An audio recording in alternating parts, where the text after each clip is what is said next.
Welcome to the Wolf of Queen Street podcast series. Welcome to the audio podcast or the YouTube series if you're joining us today by video.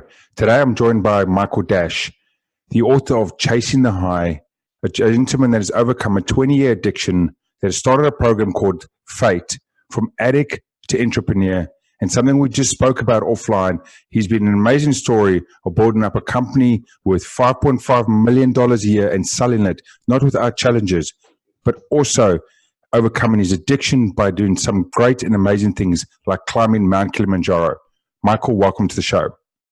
Thanks for having me. So as we were talking about offline at the moment is, everyone talks about their building up and their business and where they are today and your program. The first thing I saw about yourself and your history, we just spoke about it, is actually that you've climbed Mount Kilimanjaro. Now, to me, that sort of thing on the list that most people, maybe 1% of the 1% ever would have the opportunity to even try it and then actually complete it. So can you tell my listeners about that moment you decided to do that, that adventure for yourself? Sure, absolutely. I actually was involved for years with the Leukemia Lymphoma Society. So I raised a lot of money for them throughout the years, but all the time when I was raising money, there was an event around the fundraiser. Yep. So I ran 4 marathons with them, with their branch called Team and Training. They train you for marathons, and they also train you on how to fundraise. And you raise a certain amount of money, and then you get in the marathon. They get you an entry into the marathon. So I had done that in previous years. And then this opportunity came up called Climb for a Cure. So, and that was, again, raising money for Leukemia Lymphoma Society. And then they take you, well, you have to pay for it, but they take you to Africa and provide you the opportunity to climb Mount Kilimanjaro. So it was an 8-day climb. It was amazing, one of the most amazing experiences of my life. Yep. If anybody has the opportunity to do it, I certainly would. And what makes it even more amazing is when you can achieve a athletic, event like that, but also at the same time give back. Yep. And you're raising money and giving back to a good cause. So a lot of life lessons learned on that mountain for sure. Something Michael didn't really mention, and I think it is a big thing, and it shows a person's character. Like you said, most of the work that he's done over the last few years and for years before that is raising the funds for leukemia and research and so forth. And I think it stands at something like over $100,000 of funds that Michael has worked in to actually raise for those organizations. I take my hat off to you, Michael, because it shows a person's character about how much you're willing to give your time to allow other people's money to go towards charity organizations. So I say a big thank you for myself and for anyone else that is ever affected by leukemia and any of the research that sits behind that. Yeah, thank you. I'm a big believer in paying it forward. I always say pay it forward because it'll always pay you back. And, over the years, I did my fair share of, let's say, not treating people the greatest, and getting wrapped up in my own ego and building a business and, just kind of just not being the person that I really am. So anytime I get to pay it forward or pay it back, whatever way you want to look at it, I certainly try to do that. Awesome. Love it. So just as you said about your business and your past, so we'll take it back quite a bit of time. A big thing about your story is being an addict for over 20 years. And it was something as small as a situation with yourself, and I think you said your uncle when you were 11 years old, that triggered the start of an addiction for 20 years. Is that not the case? And if you let the listeners know that story of what happened there. Yeah, my amazing uncle introduced me to gambling when I was 11 years old, and I won my first bet. And that was probably the worst thing that ever could have happened to me because, I got this rush in just making the bet and watching these football games with my uncle that I was immediately, drawn to it. And that started a 20-year gambling addiction. My father was an entrepreneur. I worked in his stores when I was 8, from the 8 years old till I went to college. and he had a warehouse also. And in the warehouse, all the guys gambled. So as soon as my uncle introduced me to it, then I started asking the guys if I could gamble with them. Whatever I would make as a 10, 11, 12-year-old, 13, 14, whatever, with my dad, I would put and make bets with these guys. Yep. And I basically, his store was 40 minutes from a racetrack, a horse racetrack. So the guys from his company would take me to the track. Yep. And then we would be betting on horses, and I'm like 14 years old. So then that spiraled into card games with my friends, and that's kind of what we did in our spare time. And then I went to college, and I figured, why make bets when I can take bets? And I became a bookie, amongst other things. Which is obviously, another door down a path where you don't really want to be going down in that scene or in that situation, because it doesn't get a lot of things. A lot of happy or great things don't happen down that journey. Right. And when you're in your 20s, though, I mean, I went to I grew up in a small town. I went to a really small high school, 89 in our graduating class. And then I went to the University of Maryland, which had like 20, 30,000 people. Yep. So it was a totally different environment, and I was exposed to totally different things. And I was just like, I wanted to try everything. So that's when I started my experimentation with drugs. My roommate from college was actually shot with a .357 Magnum by his ex-girlfriend, and it blew his tricep out. He was shot in the arm. Damn. So yeah, it was crazy. So this was on spring break. So when we came back, I went into his dorm room, and it was filled with pills. So he was just like, try this pill, it'll make you feel this way, and then take this pill and it'll take the edge off of that. And then it was just this constant thing of like trying different things. And then I discovered cocaine and marijuana, and cocaine and gambling were like locked at the hip for me. Yep. And I started really doing the two of those all the time, every weekend for sure. I was gambling every day, but I was able to relegate my cocaine use to weekends. One thing I took a lot of pride in, and I was always good in, is sales. Yep. My father taught me how to sell from an early age. I could sell ice to an Eskimo, as they say. And so I was working through college, going door to door, selling home improvements. So I was always able to, and I was still in school at the time. Yep. So I was always able to do really well at my job throughout all this drug use and gambling and all this stuff. So obviously that journey you've spoken and mentioned, it took 20 years. So there would have been a point where either you hit the bottom, hit the barrel, where was the transition, or where was the change where you finally said to yourself, okay, sort of enough is enough, and the steps that you took to get away from it or transition away from it to get to where, in that time period, you built a company with turnover of 5.5 million a year. You've actually just recently sold that company with some challenges. We'll get into that. But where was the sort of the light bulb that said, hold on, enough is enough. I need to move away from this? So I think for me, it was tapping into the power of curiosity.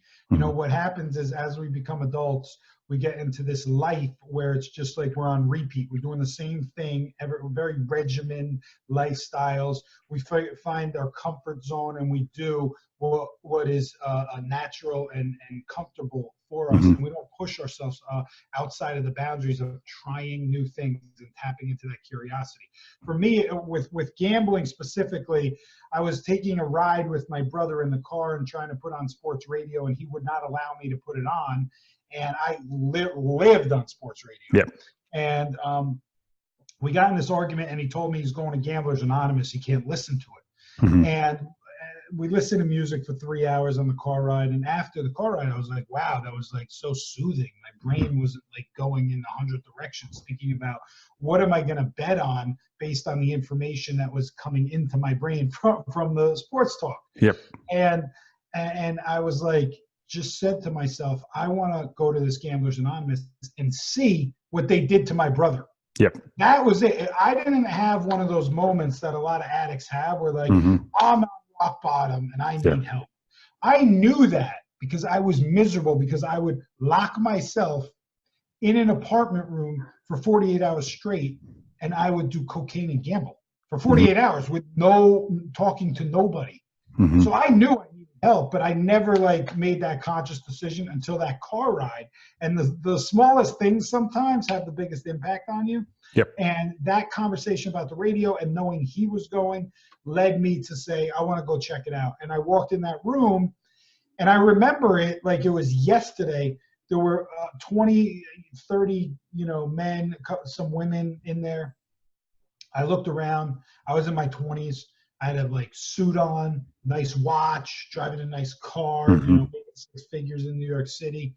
And I looked around, and like there was a mailman and a bus driver and a police officer and like all these blue collar people. And I was like, look at these degenerate losers. I mean, that's what I thought. That's the first thing I thought. I'm like, I'm in the wrong place.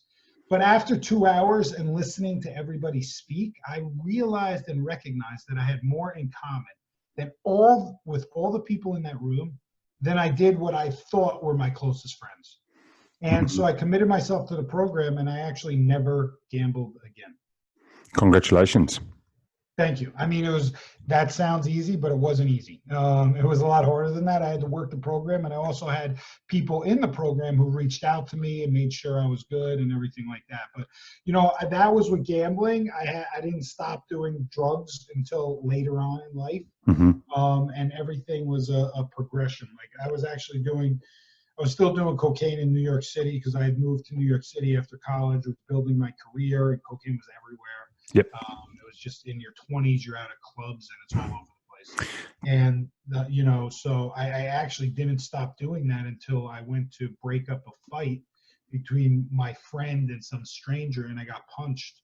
I took a punch in the face and it broke my nose, and I had to go get surgery on my nose, and the doctor handed me the bill. It wasn't covered by insurance. Yep. And it was like $10,000. And at that moment, I said to the doctor, because I had told him I was partying and all this stuff, I said, Doc, I'm making you and me a promise right now. I will never put anything up this $10,000 nose again. And I never did cocaine again after that. Like you said earlier, it takes sometimes it's the small moment that makes the biggest change, and that not small trigger, but obviously you get in a situation, get into fight, nose breaking, you're not being covered by insurance. So it meant all of a sudden to your life at that moment, it was a major impact of $10,000 that you went, hold on, I can't now stuff this up or screw this up or, keep putting cocaine up my nose, because to me, it's almost become too valuable. There's actually been a value added or money added value onto your nose, and therefore you said, okay, that's enough is enough. And it's great to see that you made that decision and stuck to it. Yeah, I mean, it's interesting about the different events that happen in our lives and, what transpires from them. Because you would think there would be, you hear the old stories of addicts and they hit rock bottom and they ended up in jail, or they ended up, in rehab, and that's when they turned their life around. Well, I went to jail twice. I was, I bailed myself out. I got arrested for DUI and I got arrested for possession of GHB, which is another drug that I was hooked on hardcore.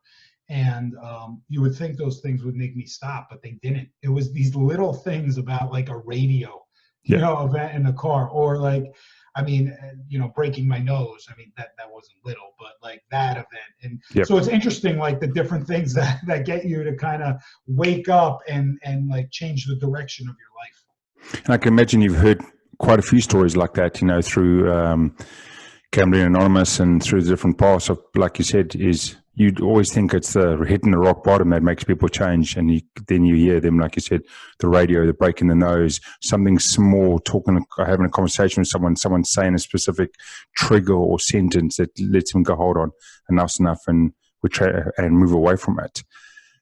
So through this path as well, obviously you have your challenges, you're overcoming them as well. You've built up a big business over the last good few years, something which you've recently, actually, believe you just sold the company, but it did not come with quite a long and lengthy process of, a legal lawsuit or something around the company. So can you talk us through about the company you built up, and then how did it get into the sense of, I think it was 10 or 11 months that you ended up in a legal case, around this business, get it sorted, and then being able to sell it? It was 6 years. 6 years. Six Wow. years. Damn. Yeah. I thought it was a year for some reason. Sorry No, about that. 6 years. Like I had friends married and divorced in, At the same time. in a shorter time frame than my lawsuit lasted. But yeah, I had identified I was in New York City. I identified an opportunity in Salt Lake City, Utah, of all places. Mm-hmm. And the company I was working for didn't want it because it wasn't in the New York metropolitan area. So I capitalized on it because I knew somebody in Utah. We put a bid in. It was for a company called E-Trade Financial. Mm-hmm. And they wanted to hire 200 financial service reps in 3.5 weeks. So we would get like $4,000 for every person we hired. Yep. So you can imagine we hired 200 of them in 3.5 weeks. That's great money. Mm-hmm. So we put a team together. We pulled that project off successfully, and then we got projects in Alpharetta, Georgia, Jersey City, and Tampa, Florida, and filled 800 of these positions in 1 year. On the side, that was my side hustle. So after that, that's when I kind of knew I was going to leave and open my own business. So I went to Utah and opened a business called Parallel HR with my ex-business partner who I had done these deals with. Mm-hmm. We built the company up to $5.5 million a year within 5 years. And then we started growing apart because I wanted to continue to grow the company and she wanted to work less and spend more time with her kids. Yep. And we're at an impasse because she still wanted 50-50. And I said, no way. Mm-hmm. So you can spend time with your kids, that's fine, but we're not splitting things 50-50. I'm working 10 hours a day, you're working 6. Yeah. Like, this is just not happening. And we hit an impasse. So I ended up buying her out. And I bought her out, and within 6 months, she kind of started a competing firm. Mm-hmm. And what I felt was a violation of the agreement. Yep. Put her some payments. Basically from that, I held off on the first payment. I bought the company for $1.35 million, and I paid her $1 million up front. Mm-hmm. So I owed her $350 more. And there was a payment of $50K coming, but I found out she violated the agreement. So I wrote her a letter that we're doing an investigation and we think you violated the agreement, and she sued me.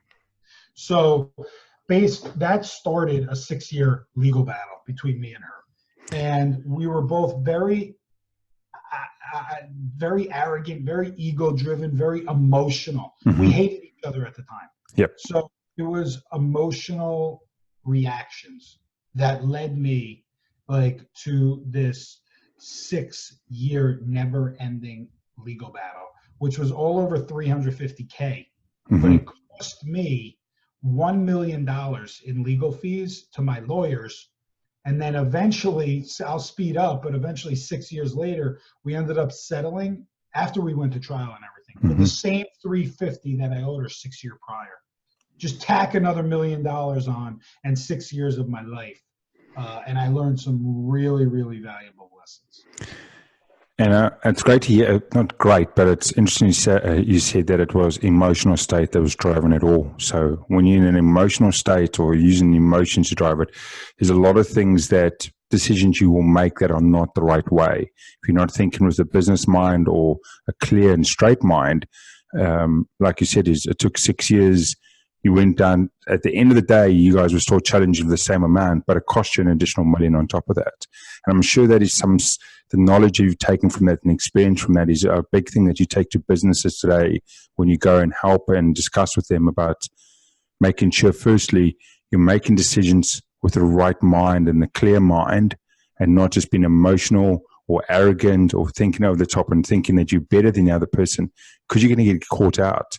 Because in business, business is business, irrespective of who you are, what you look like, what your state is, and how much money you're coming in with. If you don't follow the right process or do it in the right way, you are going to get caught out. 100%. The most underrated thing in people's lives is breathing. Mm-hmm. Breathing. Such a simple thing, because most people don't even acknowledge it or pay attention to it, because we don't have to put any effort into breathing. It just naturally happens for us. But in any emotional state that you're in, it's very important to take a pause and take 3 long, deep breaths. before you react. Mm-hmm. Because the emotional reactions and emotional responses are the worst kind of responses. They have never led to anything positive in my life, whether it's business or personal. Yep. They've only contributed to negative results. Mm-hmm. We got to remember, like, we are in control of our responses. Correct. We're not in control of how somebody else reacts, but we're certainly in control of how we react. Mm-hmm. And in the heat of the moment, a lot of people forget that. Yeah, and you have to train yourself. It's not like, we're born to naturally react, right? But we have to train ourselves to take a deep breath, take a step back. And I learned this most importantly when I was dealing with my lawyers, because actually throughout the lawsuit, I ended up hating my lawyers more, and hate's a strong word, I don't like using it, but yep. I ended up disliking my lawyers more than my ex-business partner who I was in a lawsuit with, because I felt my lawyers were just taking me for a ride. Mm-hmm. And they didn't take me for a ride because I was ignorant. But all my decisions were made because of my ego was driving them. Yep. And I was in this battle of, there's no way my business partner is going to get one over on me. There's no way my ex-business partner is going to get one over on me. No way. So I would emotionally react to that. And that's all driven through ego. And it was driven from a place of fear. So, I learned the hard way that when I'm dead and buried, nobody is going to care if I won or lost this lawsuit. Yep. And when I finally came to grips with that was when I was finally able to work through and say, you know what, it doesn't matter. I have to end this. Mm-hmm. And that's when I sold my business and settled my lawsuit within the same week and paid off all my bills and started over. And that was last year. Yep. And, and I know at that moment you said you sold everything, you stepped away from it, you cleared it all. You didn't actually know what your next step actually was at that moment, if I'm not mistaken. But that's when the same time of when you've been able to build up what you call your FATE program, from Addict to Entrepreneur, as well as in that same time from then to now is when you've also launched your book, which is Chasing the High. Can you take us through the FATE program? I love the word FATE that you've used, from Addict to Entrepreneur. The acronym is pretty cool and it totally works. Take us through that program. Yeah, so there's a platform, and one side of it is I actually interview former addicts who are now entrepreneurs, mm-hmm. and write articles for Thrive Global and Medium, if you're familiar with those publications. Yep. Online. And, I profiled some great people like Joe Polish of the Genius Network, which mm-hmm. Richard Branson went through, and Tony Robbins, and Mike Lindell of MyPillow.com. I don't know if you get that in Aussie land. But it's this pillow he invented. He's big on infomercials and stuff. Yep. I sold 23 million pillows. I mean, can you imagine 23 million pillows at like $30 a pop? That's pretty good business. Yep. But yeah, so and a lot of other people. So I have that side, and then I work with entrepreneurs who are dealing with addictive and compulsive behaviors and take them from isolation to connection. And I have a powerful 4-step process that I work with them through, and we work one-on-one, and I coach them. That's awesome. I love how you say taken from isolation to connection.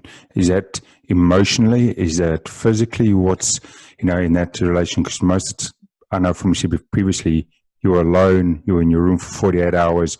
There's total isolation in that instance. Is it about just building them some stability around them to know that there's someone to help? No, it's actually putting a plan in place that they can implement into their lives through this 4-step process, mm-hmm. which is very basic, okay, but very important. It's about tapping into your curiosity, like I talked about before, mm-hmm. and being curious and getting out from your head and trying activities that will resonate with you. Or maybe you're not sure if they'll resonate with you, but going out and trying them, mm-hmm. right? Maybe that's going for as simple as a hike. Maybe that's going to paint. Maybe that's learning to play a new instrument, whatever it might be, trying those things out, seeing what resonates with you. Then from that, putting that into action, right? And taking that action, and that action then can lead to connection, right? Yep. And you're finding like-minded individuals who are enjoying the same things. And like there's a meetup.com. There's Yep. tons of different organizations where you can go out and join a group of people who are doing activities that you can enjoy as well. And you're not going to enjoy all of them, right? But that's why you need to try them out and be curious to see what resonates with you, right? Don't be afraid to step outside your comfort zone. Nobody's judging anybody here. This is, the way for you to expand your horizons. And then once you're building these connections and you're finding these people, then, it leads you to community and tribes. And, that's really the most important thing. But it's all got to start with recognition, like self-recognition that you want to change something. And I give this assessment, and we basically go through all the activities that you're spending time in your life. I call it the alignment assessment, and we rank them on a scale of 1 to 10 through an intuitive score that you give it on all these activities that you're spending your day on. We rank them all out, like how you spend all your 24 hours. And then we give an alignment score, and each activity gets a score of how aligned it is with your true mission in life, with what you're passionate about. And then we take an average of that score, and every activity below that average, we try to cut the time you're spending on those activities and shift them into activities that you're more aligned with, or into new activities that you can use that power of curiosity on. And then we raise that alignment score so it's as close to really what you're passionate about and what you're trying to achieve as possible. And that leads to more fulfillment and more connection. I love that. I think you've spoken about before on previous programs that if you bring everything up to a 50% mark on what is most important to you, then you're living a fulfilled life. And, I love how you explain it. To the moment is taking a look at what's in your life at the moment, what it ranks as importance, where's the sort of key areas that you want to go to, and then looking at everything below the line and going, hold on, this is the stuff that's actually bringing me down in the wrong way, and it's not allowing me to live a fulfilled life. Let's transition away from it. Let's, either bring it up or get away from it so I can put that energy into spaces that are better for me and my journey at the moment. Yeah, 100%. I mean, so many people just go through life doing, right? As they say, failing to plan is planning to fail. Correct. Like, you have to actually sit down and spend some time and focus on what are you spending your time on? And is that meeting your highest intuition, right? Is that meeting your highest vibration? Is it really passionate about some of the things you're doing? A lot of things we do, we don't like doing. So why are we doing them? Especially if it's your job and you're spending 8 hours a day there, 10 hours a day there. If you hate your job, you can easily change your job. The only person who's holding you back from changing it is yourself, because you're telling yourself you can't. Right? And it's too difficult. But everybody has a skill set, or you wouldn't be employed, right? If you have a skill set, you can take that skill set to another employer, right? If you're not being treated right, or if you don't enjoy your job, or you can learn another skill set while you're on that job. So then you can put a plan in place and transition out. Totally. I mean, the big thing in today's culture is I'm sure a lot of people won't do it because they'll be too scared to know. And I know a lot of applications in your software, you can do it. You can track your timing on your device. A lot of people, as you said, if you're in a job that you're not enjoying at the moment, and you can either transition out, or if you're not sure where you want to transition to, you'll be shocked to find out how much time people spend outside of their 9 to 5 on doing things that is absolutely nothing. So sitting and doing Netflix and chill, sitting there and just scrolling through social media for 2, 3, 4 hours at a time, going in the dark hole of YouTube, or watching one video and 4 hours later you're watching something totally different. And actually understanding how big that gap, not that gap is, but how much big that time is. And if you even just took 50% of that and said, okay, I'm going to take 50% of that time and put it against an effective way that I'm going to help myself transition from the situation I don't like I am in at the moment, from a job, for example, into a new job, or I'm going to use that time to actually upskill myself or find myself an online part-time job. The world is run 24/7, no matter which city you are in the world. You can make an income 24/7. So if you take an hour or 2 hours of that time at 8 o'clock or 9 o'clock at night and say, okay, I'm going to spend the hour today, every night, and find an online opportunity to upskill and work, it will slowly start putting you in the right place and get you a transition away from the wrong place. 100%. I found this most effective. I was able to transition out of my life and change my life 3 years ago when I took a trip to Bali. And I discovered there were two people at this retreat I was at talking about flow. And the study of flow, which is based on making decisions from your intuition, not your head, but the intuitive force. Some people will refer to it as your gut. Yep. Your heart, right? And not overthinking things. And if it's not a hell yes, then it should be an F no. Everything you do in your life. Yeah. And that premise right there, I had never heard before. And it really resonated with me. And so I took their course, their online course, which is the best $1,200 I've ever spent in my life, because they take you through a process of clearing out your limiting beliefs, tapping and EMDR, if you're familiar with these things, and then taking you through implementing positive beliefs. And so your limiting beliefs would be like change is difficult, which we just discussed, that most people think change is difficult. But change is really very easy.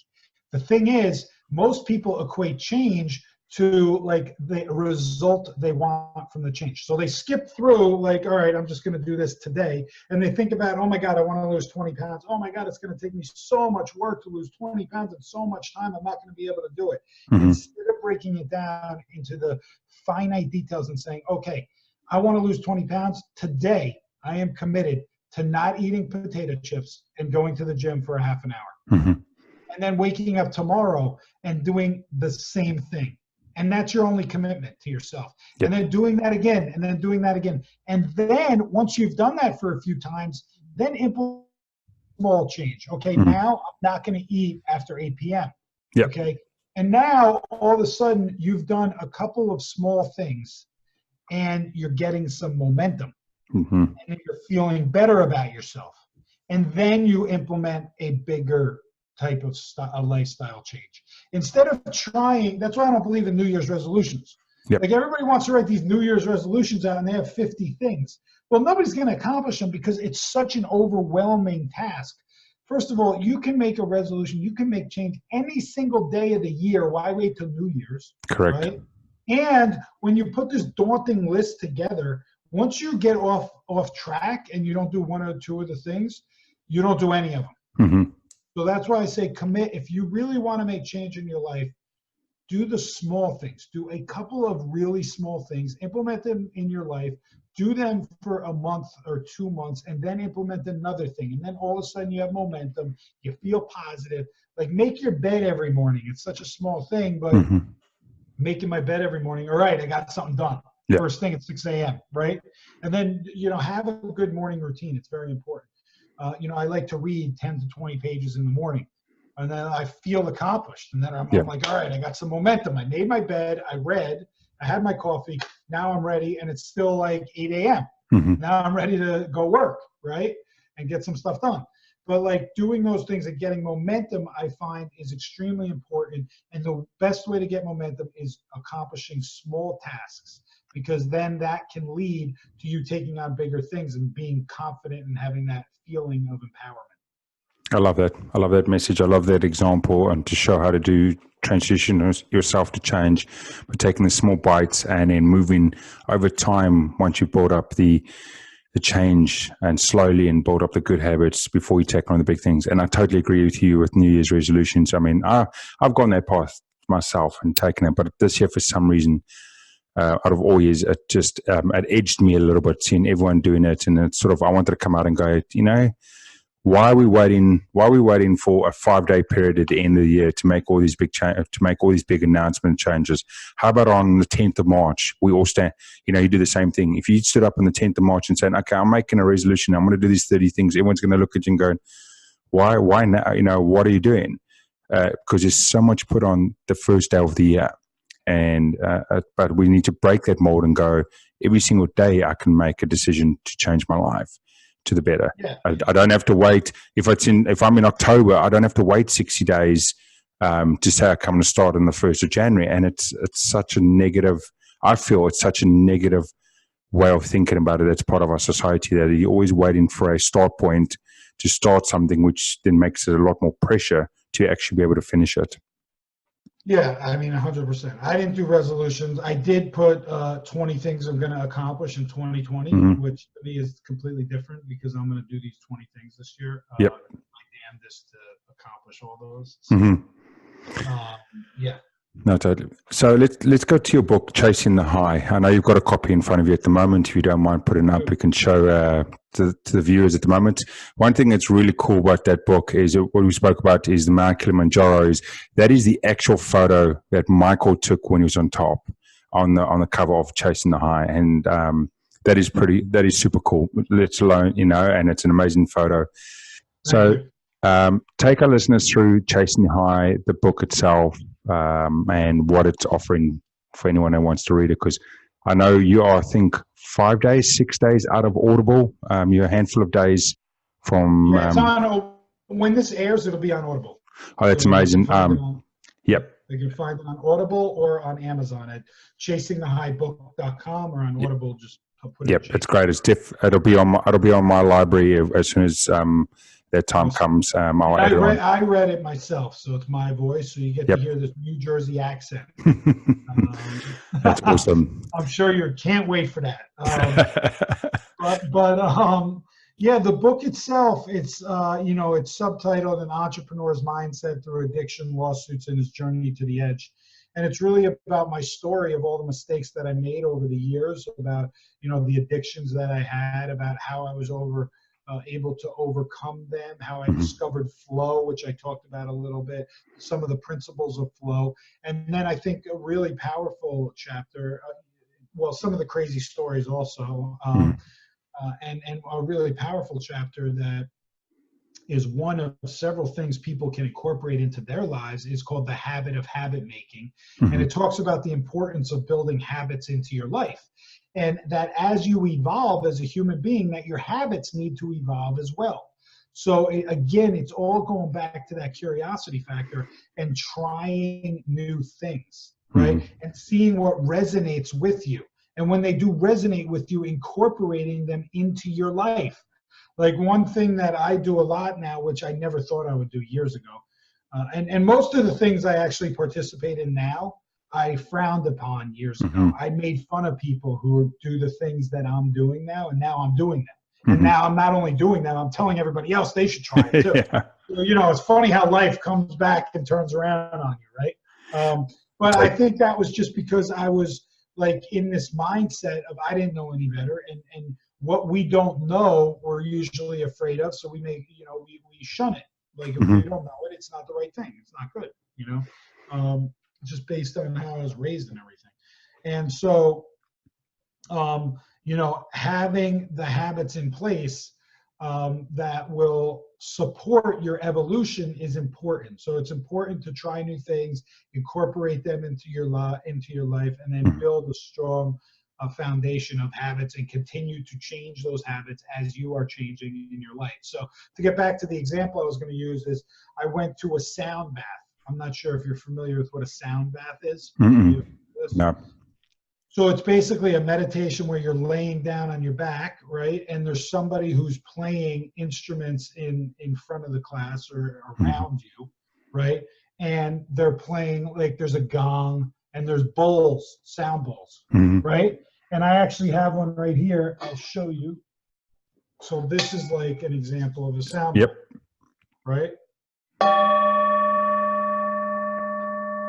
Most people know that sound.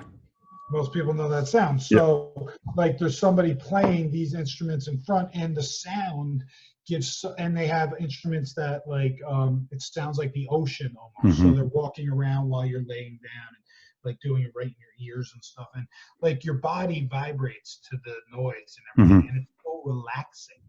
And like if you have a day with anxiety and like you're all stressed out and everything, you go into a sound bath for an hour and you come out of there and you feel like there's no problems in the world. Like you really do. It's the most amazing feeling ever. Like I literally would feel high coming out of there, and you haven't done any drugs whatsoever. And it's just this, like sound is very healing to the body and relaxing to the mind. And they're all over the world now. So I'm sure that you could go on Meetup or you could Google it in Aussie land and or in Kiwi land, excuse me. That's all right. No, for that slip up. We You know, the ironic thing is my lawyer, who I was at battle with for years in Utah, was a Kiwi. That's awesome. That's always a small world.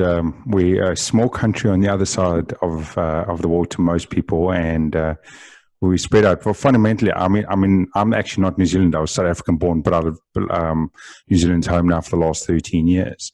But I was just in Madagascar. Just in Madagascar? Oh, that's awesome. I was in Johannesburg and Madagascar. I would say Madagascar is a way better place than Joburg. Yeah, 100%. But I did appreciate Joburg because I got to tour the jails where Mandela and Gandhi were held. So I learned a lot. I had no idea Gandhi was even in prison in Johannesburg. I had no clue.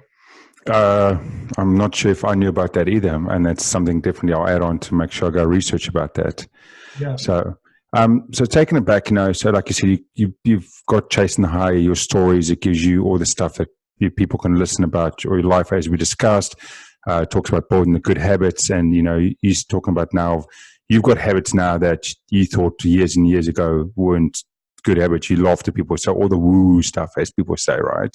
Most people couldn't imagine lying in a room with people with gongs and sounds of the ocean lying on it, but it's something people learn more and more these days is when you find something, so it's not that it will work for everyone. So a big thing is obviously meditation, incantations, clearing the mind, float tanks. I love float tanks. It's my sort of thing.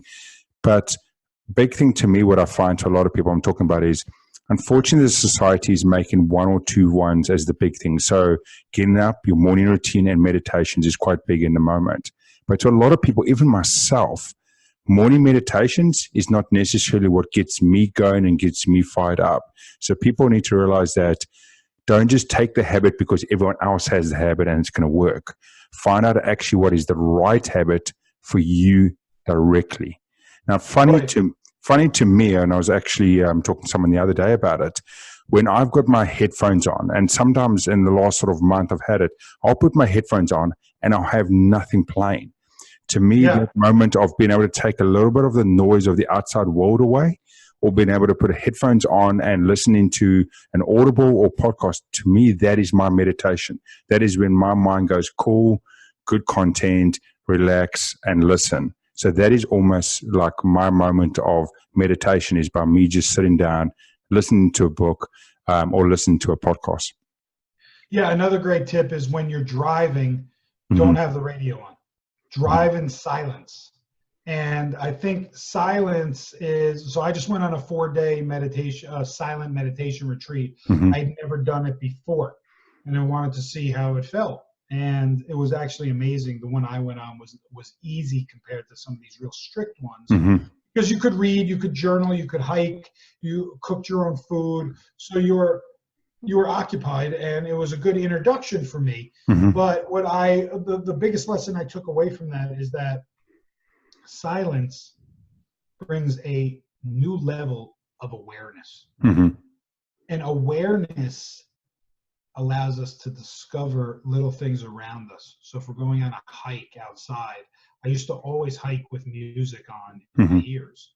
But now I don't hike with anything on, so I can hear the birds chirping, and I can hear the wind blowing through the leaves, and I can hear things that I just took for granted before, but I appreciate now. And these are little things, but it gives you this level of appreciation, and it just shows me how important silence can be in the noisy world we live in, because we live in a noisy world where, social media, when I walk outside, I'm in Venice, California now, like cars are honking, and fire trucks are going by, and it's loud.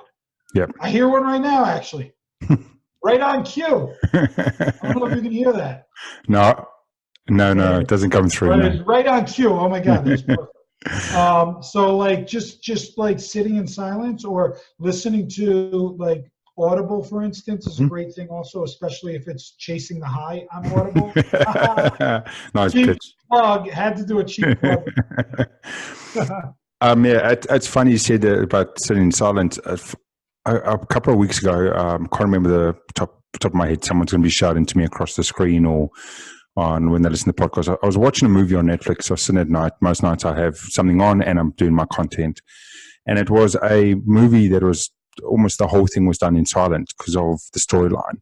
And after sitting there for 20 or 25 minutes, I actually felt almost not uneasy, but it was just a really surreal feeling of I'm watching something and there's absolutely no noise. And like after a while, I'm like, this, my brain's going, what's going on? This isn't right. It put me in an awkward position. And like you said, is if you take people in the busy day-to-day life and you actually sit them down and say, okay, do what you normally do, but we're going to take away all your external stimulation. We'll take away your music. We'll take away your Audible, for example, for the now. Just sit there or sit in the car for 60 minutes on the way to work with no radio. And it'll be interesting to see people, how they feel and how their brain all of a sudden has to get used to it and transition from chaos, noise, to the other side of focus and clarity as well. Yeah, it also allows you to, focus on what you want to get accomplished during the day. And, that's really important. Again, it all comes back to like planning the things you want to get accomplished, or you're just going to you're going to allow life to drive you instead of you being the driver in your life. Yeah, totally agree with that. I think before we end off today, Michael, can you give our listeners one sort of for today or for this week, one point outside of what we already discussed or something to consider and focus on into the next week or next couple of weeks about their lives? I would just say two things. Don't make emotional decisions and breathe. Yep. When you're in a high state of whether it's anxiety, whether it's frustration, whether it's impatience, so much impatience in this world. Listen, nothing is going to change your life by taking a deep breath and another deep breath and a third deep breath and then reacting to whatever situation you're in either of those cases. It's very easy to be driving and somebody cuts you off and they honk at you. Well, there's obviously, it's not you. It's the other person. There's something going on with the other person. Yep. So have empathy for them and let it clear. Let it move through you. If you're standing online and the person, the cashier is like working really, really slow, there's no need to get frustrated because you can't do anything about it. So just breathe. And nothing's going to change if you're 5 minutes late for something, right? Nothing will systematically change. It is the stories we tell ourselves that the world is coming to an end unless something happens right now, immediate gratification, and then we have an emotional reaction to it. I love it. Just take some deep breaths and don't make emotional decisions. That's been my key to my turnaround.